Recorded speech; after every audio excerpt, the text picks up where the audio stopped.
Hello there. I like progress. I want more and faster progress. I think that is true for most people, perhaps all people, whether they know it or not. What we need to make more and faster progress is a growing body of knowledge. I used to think that knowledge came from authoritative sources, books, culture, parents, teachers, intuition, and so on, and that there is such a thing as a secure foundation of knowledge upon which I could build and learn more about reality. This often led me to consider certain ideas as true or given, something that cannot be criticized and improved.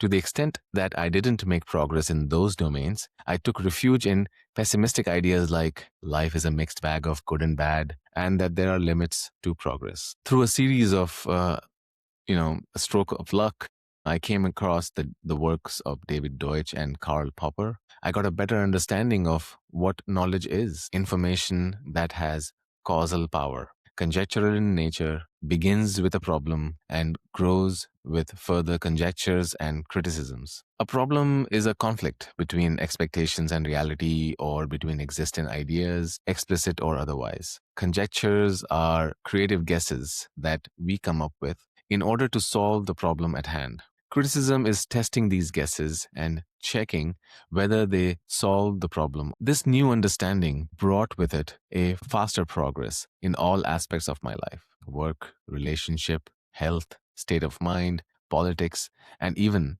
dare I say, taste. When my near and dear ones would notice and ask about what's up, I would point them to Deutsch and Popper. I thought, and still think, that their works are well explained and would lead to a similar impact on any person's life, as long as they understood English.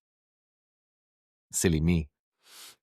I underestimated how much active criticism and reinterpretation these ideas require, and how rarely people, myself included, criticize the background knowledge they rely on. I spent 2024 and 2025 largely exploring all of David's works, along with the super useful commentary from Brett Hall, in order to better understand these ideas. As I was just loving all the progress I was making. On one occasion, I heard David reiterate his colleague Matthias Leonardis saying the concept of problem is perhaps the most important in Popper. This rang true to me.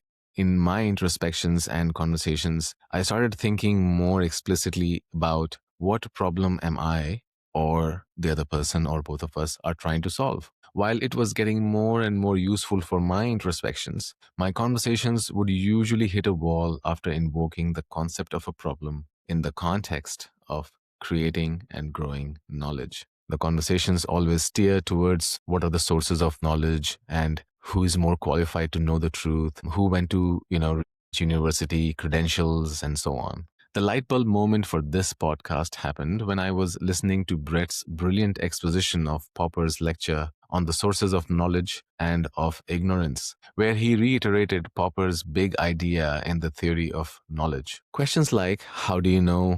What is the source of your assertion?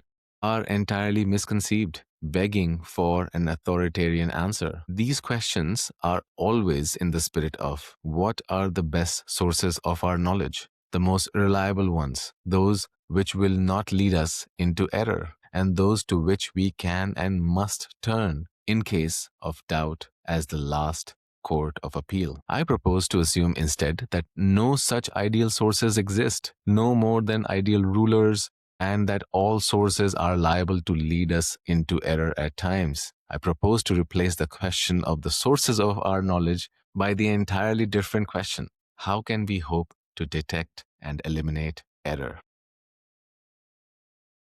I like to take a moment of reflection every time I read this or think about it. The point of this podcast is to explore prevailing ideas in culture, politics, business, education, mental health, aesthetics, and many more things, and try to detect errors, eliminate them, and make even faster progress. I hope you find it to be fun.